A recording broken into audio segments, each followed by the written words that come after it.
Hey, how's it going, everyone? Justin again. As always, thanks for watching my channel. Welcome back.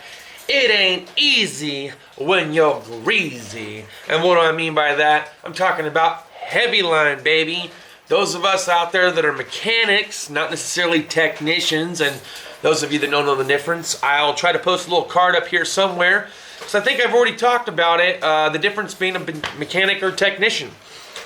But look, I've got at least 5 different heavy line projects going on right now. It is absolutely insane the amount of work that's been coming in lately between cylinder heads and engine pulls and, I mean, just you name it, camshaft swaps and everything else. I'm busy, bro. I'm busy. I'm going to try to share some images down here too. Try to show you guys some of the stuff that I've been working on. One of them I got going on is it's like a mid-2000s, maybe early 2000s Chevy Cruze. That needed an engine. I guess I took it to some kind of old mechanic and he tried to do a cylinder head on it. The guy broke a sensor, he broke a couple of vacuum lines, he broke and lost the hardware to the turbo, the exhaust manifold. I mean, this guy fucked shit up. So needless to say, I've had to go back through it and, you know, try to fix it and put it all back together. Of course, order parts, waiting. So parts hold is an inconvenient thing that we all have to deal with as mechanics or technicians too. And then, of course, what happens when you're on parts hold? You can't just sit around for a day or two. You got to move on to the next job. So the next job I have is a Ford, F-250 turbo diesel with a 6-liter. Now I need cylinder heads. It failed the combustion test, so I need cylinder head gaskets done. We're doing that. We're probably going to also put in injectors because those also have a tendency of failing. The guy just basically wants to revamp his truck, so we're doing that for him. So I'm on that. The heads are down at the machine shop. Then I have another Ford 6-liter turbo diesel that happens to be owned by our shop owner, and while he was driving around he had a dead miss, and that led to us trying to diagnose it. And in order to do that, we had to pull the cab, check it out. He was hoping it was going to be nothing more than maybe, I don't know, bent valve or something like that, but what it ended up doing was it ate the camshaft. So I got to pull the engine out of that, pull the cam out of it, change out the lifters, change the heads because the valve was bent also in the process, change the push rods because the push rods were bent, so that's glorious.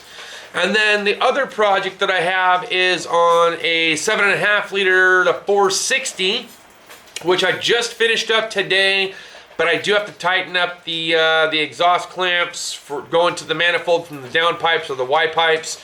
So I got to tighten that up a little bit. We're waiting to hear back to see if the customer wants to put in a replacement high pressure AC hose because it had some kind of hole in it where it was leaking. So we're going to see if he wants to do that. But getting back to the main source of the topic and it not being easy when you're greasy is I've got over like 20 magnetic trays, and if I have a picture, I'll try to share it with you guys, but I ended up picking these things up for, I don't know, 10, 13 bucks a piece, something like that, and I've been collecting them because I'm always on one job to the next job to the next job, and it is my sole purpose at my shop to be the heavy line tech. So when I'm not busting out oil changes and a couple little brake jobs here and there, my main purpose, my main focus is to do the heavy line work, whether it's a transmission or a clutch or an engine or whatever. That's my sole purpose at this shop. So,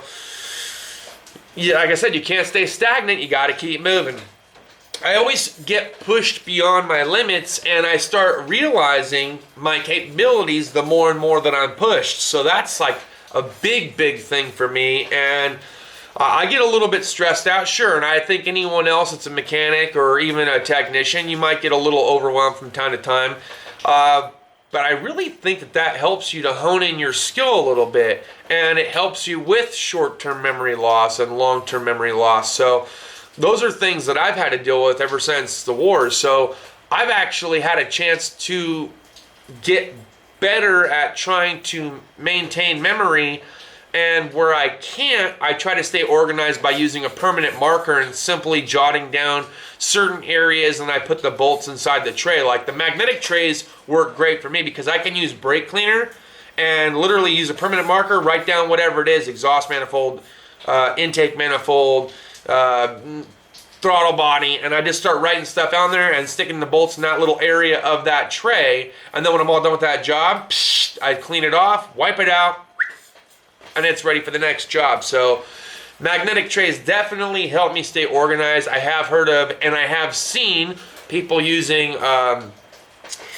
the little tiny muffin tins and putting magnets on the bottom, and that helps them out. So that's great. So you can use that. There's a variety of different things that you can use. I knew another master tech at Chrysler who used yogurt cups, and he would write down whatever it was, and because he ate yogurt, once a day or whatever, he was able to save like 20 or 30 yogurt cups, and that was his way of staying organized. And I thought it was great. It was a fantastic idea, free of charge. I mean, well, if you think about it, because I mean, you're eating the yogurt, but then after you're done, you have some kind of organizational tray, so that's kind of cool. Another thing that helps me as a heavy line mechanic or tech is I got similar repairs all within the same exact week. So I've got 2 6-liters that I'm working on, and then of course I got 2 different things, but I got 2 6-liters that I'm working on. So I've been waiting for a couple of months to get to a certain point and waiting for the machine shop, trying to figure out what we're going forward with this 1 6-liter. And another one came in that just so happened to need heads, so it kind of helped refresh my memory and letting me know where like things came off. Now I still don't know all the names of all the parts off of this turbo diesel because I'm unfamiliar with them, a little bit. I don't understand the names or concepts. I need to learn some of this stuff.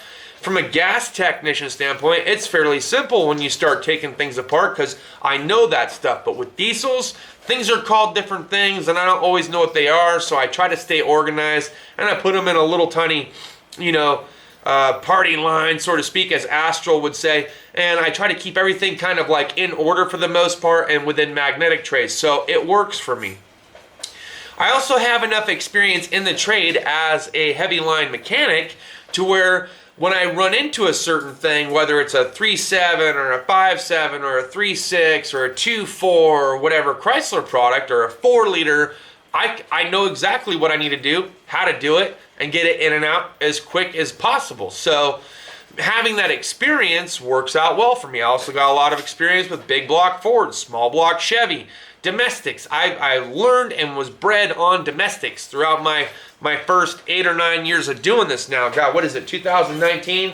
I've been doing this since June of 2010, or July. June or July of 2010, ever since I got back from my last deployment. So, I'm familiar with a lot of the domestic lineup. And I'm a little bit familiar with some of the Asian and European stuff because I kind of messed with it here and there while I was in college and everything else. So, but the more you take something apart, the more you gain that experience, you get better and you get better at it.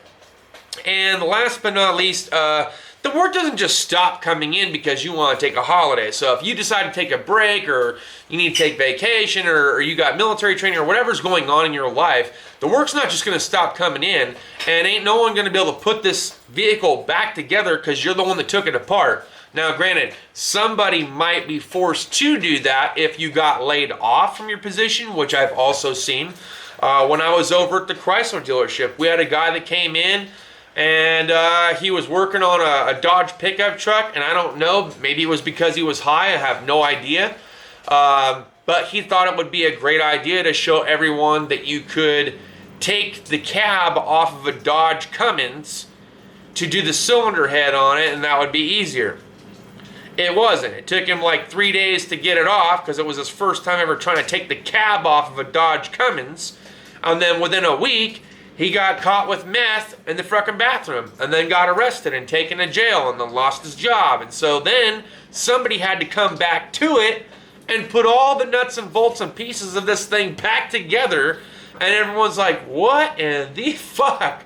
So sometimes you guys might hear me make the joke like, what the fucking crystal fucking meth is going on around here? Because that's what it reminds me of. It reminds me of this guy that I worked with over at Chrysler that was smoking meth in the bathroom, and he came up with this outrageous idea that he was going to take the cabs off this Cummins. And I'm like, bro, what the fuck? So it's that kind of shit that makes you come up with things when you're angry or you're upset, because it relates you to that. And the reason why I thought I'd throw that out there is because I was one of the guys that had to help put this shit back together.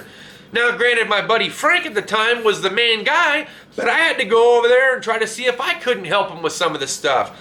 So sometimes you're pushed beyond your limits, and you need to try to see if you can't learn. And sometimes you got to go through Hard Knocks University in order to even figure out if you have the mentality of doing it. So don't let anyone tell you that if they're a scan tool stroker that oh, your job's easy, you just take it off and put it back on. Bullshit. You try to do it, because it requires a completely different skill set, a completely different mindset. You have to have various tools, specialty tools. There are tricks to getting things done that can otherwise not be done, and all they're used to is scan tool, DV1, this, that, and the other. I'm not saying that their job is any easier.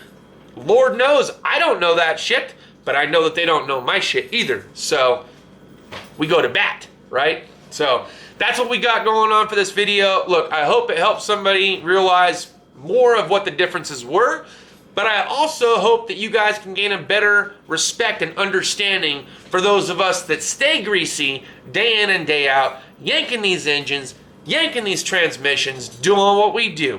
And that's how it's done. Thanks as always for watching. We'll see you guys next time. Deuces.